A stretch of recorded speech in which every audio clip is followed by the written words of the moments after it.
Hi everyone, welcome to another module review update.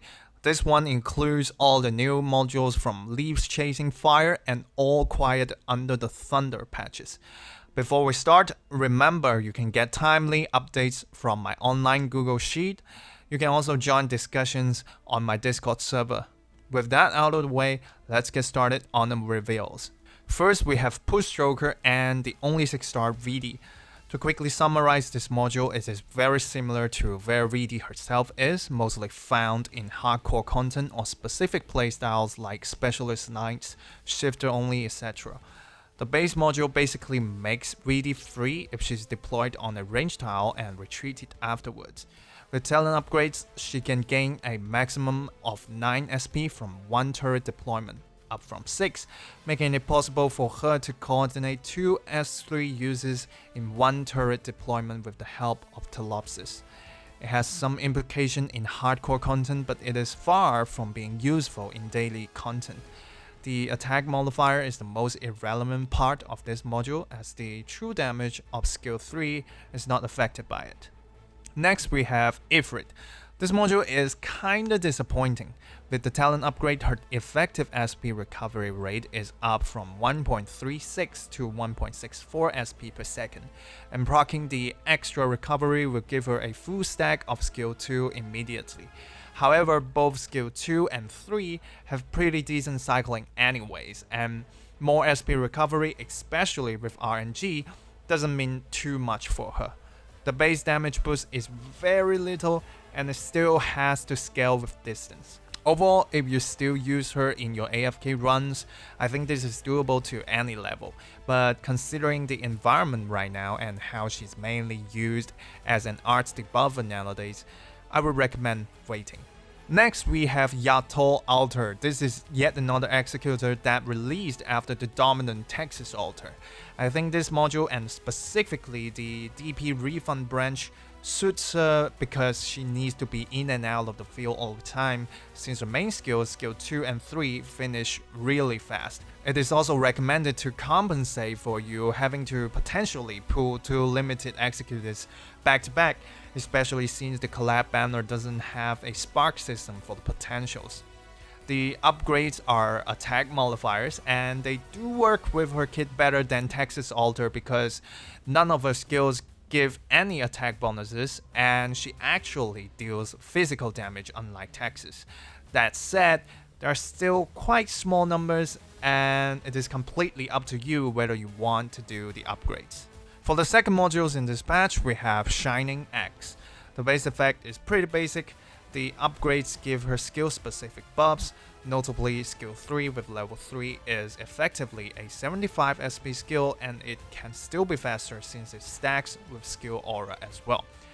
75 SP is exactly the time it takes for her to redeploy and use her skill again, which is 70-second redeployment plus 5-second activation.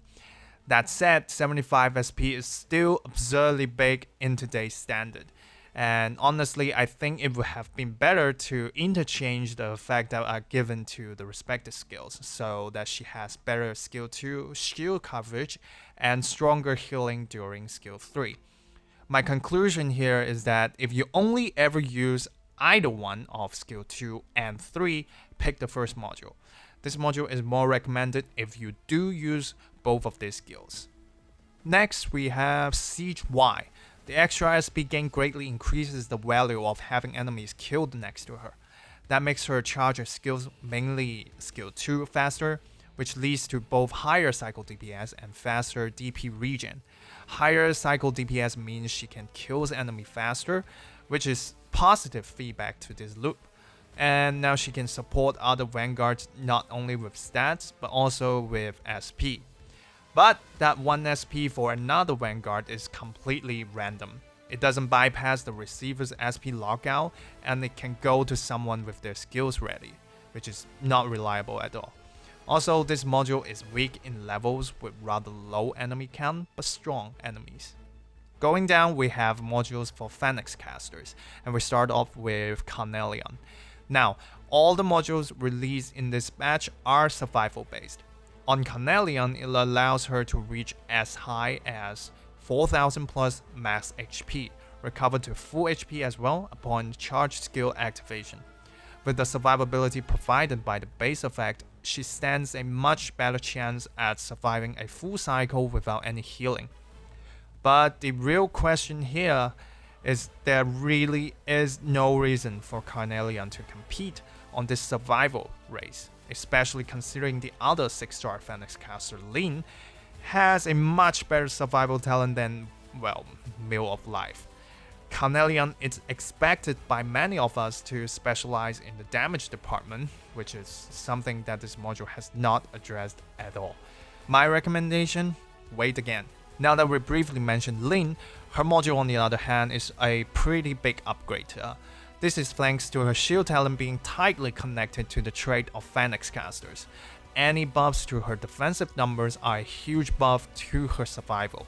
With level 3 module, she becomes immune to any physical damage lower than 1250 at all time, which covers like 90% of the ranged enemies.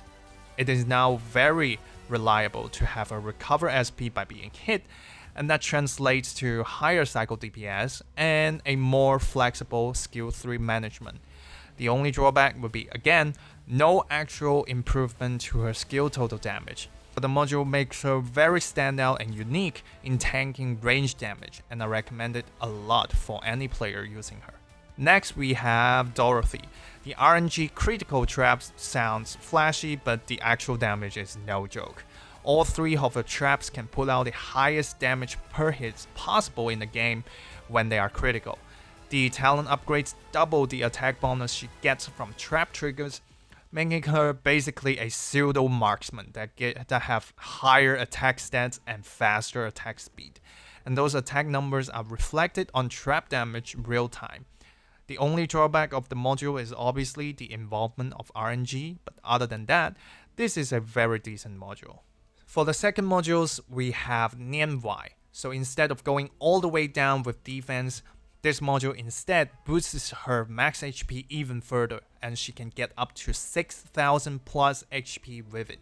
This is obviously a good buff in Defender Knights, and clearly it is designed for stages with higher enemy count, but lower quality enemies, or a general art damage environment. So obviously it loses out on the defensive end when compared to the previous module, and needs more defenders for the max stack numbers. Overall, more limitations and less impactful than the last one, which is very straightforward. You pop the shield and she's super tanky already. Finally, we have Ceobe's second module. The base effect can work with skill 1 best for a higher bind coverage on a single elite or boss target. But still, that is quite distant from achieving a permabind, and the result is more or less the same as using a decel binder. As for the upgrades, they are honestly not too relevant since the little attack and attack speed buff is just for the damage aspect. But for damage, it is extremely obvious that the previous Module X is the superior damage choice, so really there's no reason to go for the talent upgrades. For the rating update section, the module I want to look back on this time is Nian's first module. As the enemies are becoming more and more threatening over time, the demand for peak defense is rising. And having a high defense number, although only for skill duration, is being emphasized more than constant or off-skill defense stats like Hoshiguma's skill 2.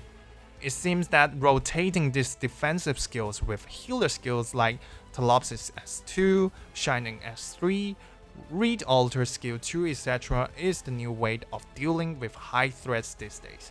And among these skills, Nian skill 2 is the most reliable physical defender skill, while also having pretty good defense stats off skill thanks to the module. So I'm raising the rating for this module to reflect a higher recommendation than Hoshiguma's modules. Improvement to character from A- to A, recommended level from level 1 plus to level 3, and priority from B plus to A-. This is still mainly a demand for veteran players, but well, after all, players who have and built Nian are most likely veterans anyways. That's it for this update. I will be away from my video making environment for a while during the 4th anniversary. but I hope to see you soon in my next video. Bye bye.